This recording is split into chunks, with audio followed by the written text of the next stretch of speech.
So this is the first pair of this model that I've owned. Did it live up to the hype? In the last several years, New Balance has mastered the art of revival. They've managed to revive sneakers from their archive and make them popular once again. They've done this now with the 2002, the 1906, and also the 550s. And this year, they've attempted yet another revival, this time on a 90s running shoe. And I decided to finally get a pair and let you guys know if they are worth the money. In this video, I'll be reviewing the New Balance 1000 collab with Aime Leon Dore.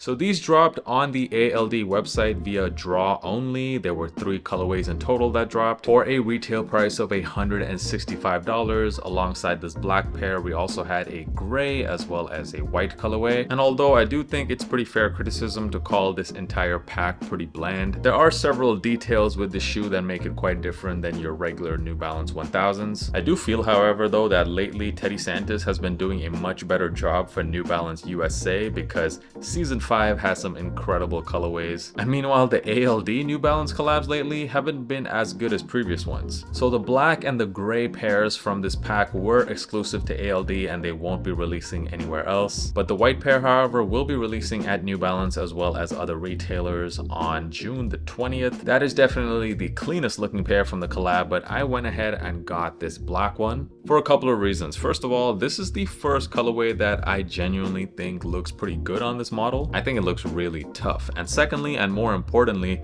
I recently asked you guys on Instagram what has been your favorite sneaker or your best sneaker to drop so far this year. And I was very surprised to see how many of you guys said that the ALD 1000 was that shoe for you. So it made me think, am I missing something? Maybe I was a bit too dismissive of this model, so I had to give it a shot. So I did manage to get a pair locally. I paid not that much above retail. I was excited to get them, so let's get into the review. So the New Balance 1000 is a sneaker that released back in 1999. It was a running model and it was first brought to our attention again this year courtesy of Joe Fresh Goods. There were a couple of colorways, including one that I thought looked pretty much identical to the Skepta 97 colorway, which is one of my favorite shoes that I own, by the way. We then saw this general release version, which is this silver metallic pair, which was actually kind of difficult to get in big sizes. They seem to sell out everywhere, which told me that people were in fact quite excited about this model. The one comparison that I think is pretty clear with this shoe, especially after having it in hand, is the comparison with the Air Max 95. It does very much resemble the silhouette of the 95s, although I would say these shoes are a bit longer in the toe box. These did technically come out only 4 years after the Air Max 95, so maybe back then New Balance was trying to capture some of that market. And getting into the shoes, we'll start off with the box. So every one of the pairs of this collab came in a different colored box. This black one, of course, comes with a black box. You have the Aime logo on it. And taking a look at the shoes, you get this all over black colorway with some contrasting white stitch details. And the upper does seem to be made of a combination of few materials, especially mesh seems to be on the base layer. And some of the panels, which on the GR versions seem to be made out of synthetic leather, on this pair, on this black one, they're made out of patent leather, which you may or may not be a fan of. This does seem to be different than the other colorways in this pack. The white pair actually seem to feature genuine leather on the upper, on these same places where there's patent leather on the black one. It does seem that Teddy chose these materials with some purpose, I guess, to give it that very glossy effect. Also, the toe box on this pair, I can't really even tell what this material is. It seems like some kind of woven material, but this is also different from the white one, which featured leather on this toe mudguard. You get this black TPUN logo, which is barely visible on the shoe. In fact, it almost camouflages into the shoe. And additionally, you have this Aime branding right near the front of the shoe, which I think looks pretty nice. I also have to say I really like this hang tag that the shoe comes with because it's a pretty heavy duty hang tag. It feels quite heavy. It's not made out of plastic, it's made out of metal. And I do think it looks really tough on this shoe, although of course I would remove them if I was walking in these. The lacing system on this model, I have to say I find it quite interesting to look at because you don't typically see this on New Balance shoes.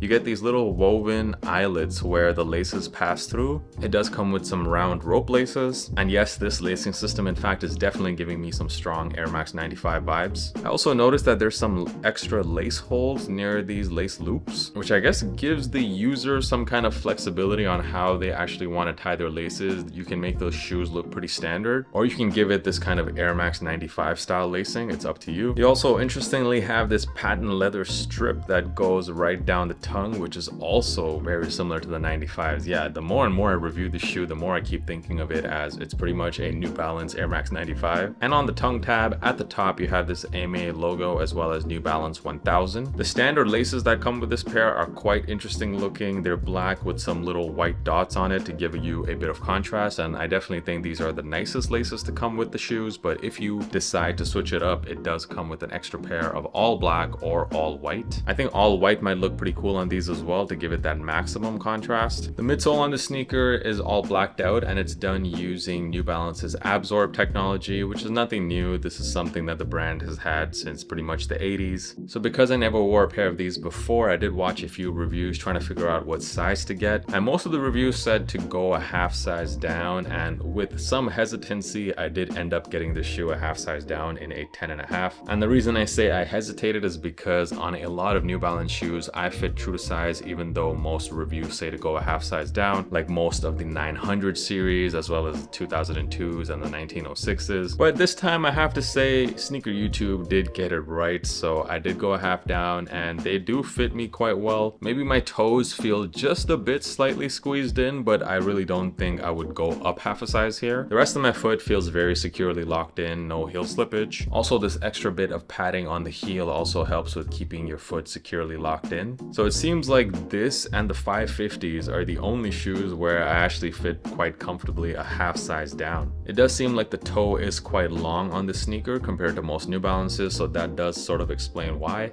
And as far as the comfort goes, well, I guess I was genuinely surprised by how comfortable the shoe is. I wasn't expecting much considering how outdated the technology is. But when you realize that this was originally made for running, then I guess I shouldn't be that surprised because they are incredibly comfortable. I can totally see myself walking around all day in these and not having too much foot issues. The heel seems to be extra padded and quite responsive as well. Yeah, so definitely from sizing and a comfort point of view, I'm liking this shoe much more than I expected.